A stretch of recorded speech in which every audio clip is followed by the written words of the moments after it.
Well, we were just talking about the effect that wheat and other whole foods have on your body. And, um, and I have been noticing how, as I'm going about talking about eating whole foods, that there are so many people that say, "Oh, I can't eat beans," or I can't eat wheat. It just causes my stomach to have problems." Um, we have to understand that these are the foods that are designed by God for the human body. And so we have to get a different perspective as to what our stomach is supposed to be doing.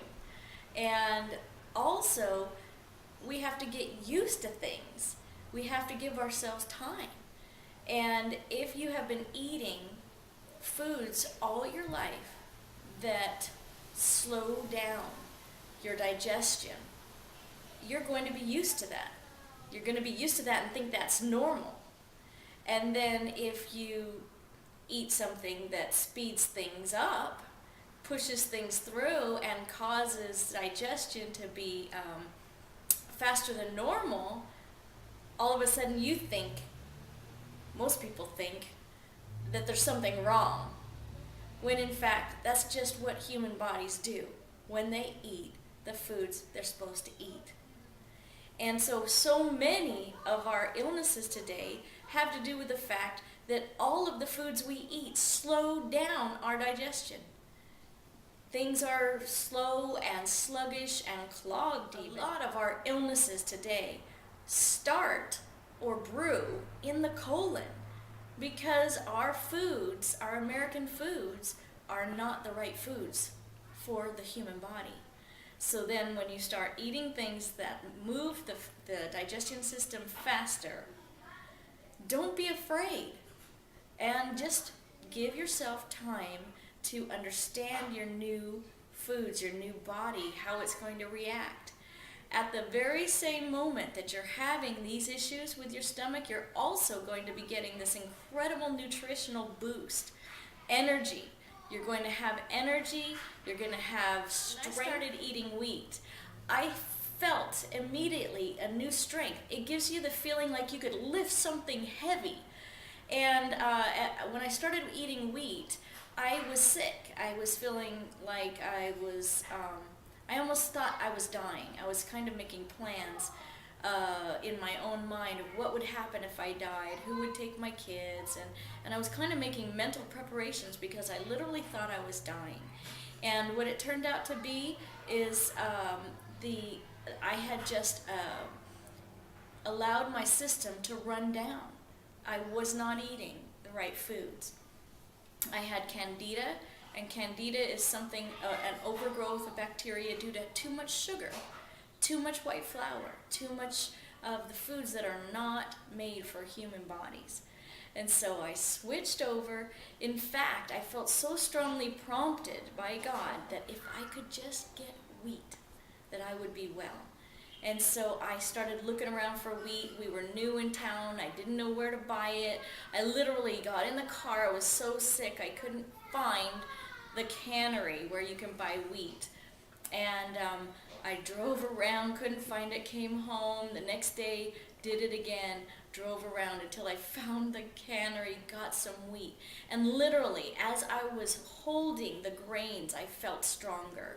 As I was grinding the wheat and having the dust and the flour in the air as I was breathing it, I felt better immediately.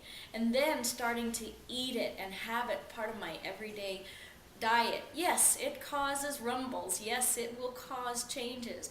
But at the very same moment, you will be strengthened, you will have healing in your body, and your body will start to repair itself from all the nutritional damage you've had up to this point.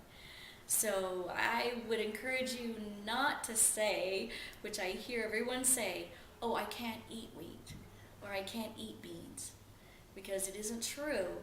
You can. You just have to get used to it, maybe take it in small amounts, and let your body get used to it.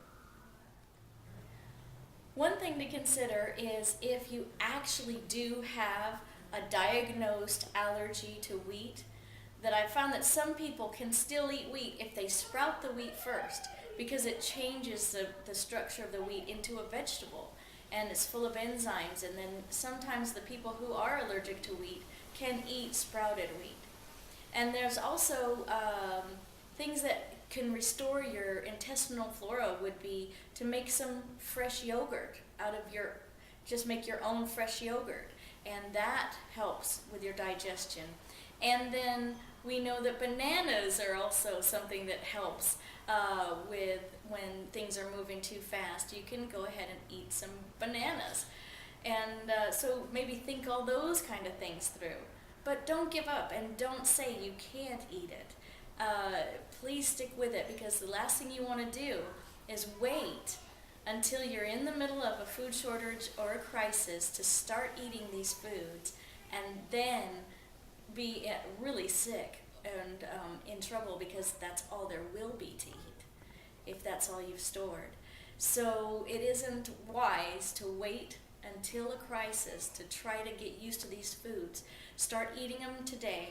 And my recommendation is to start with the waffle mix, because it can do waffles, pancakes, crepes, all of those little foods that you can start in maybe with a silver dollar pancake and just eat one, and start that way a little bit every day and get your body to ease into it.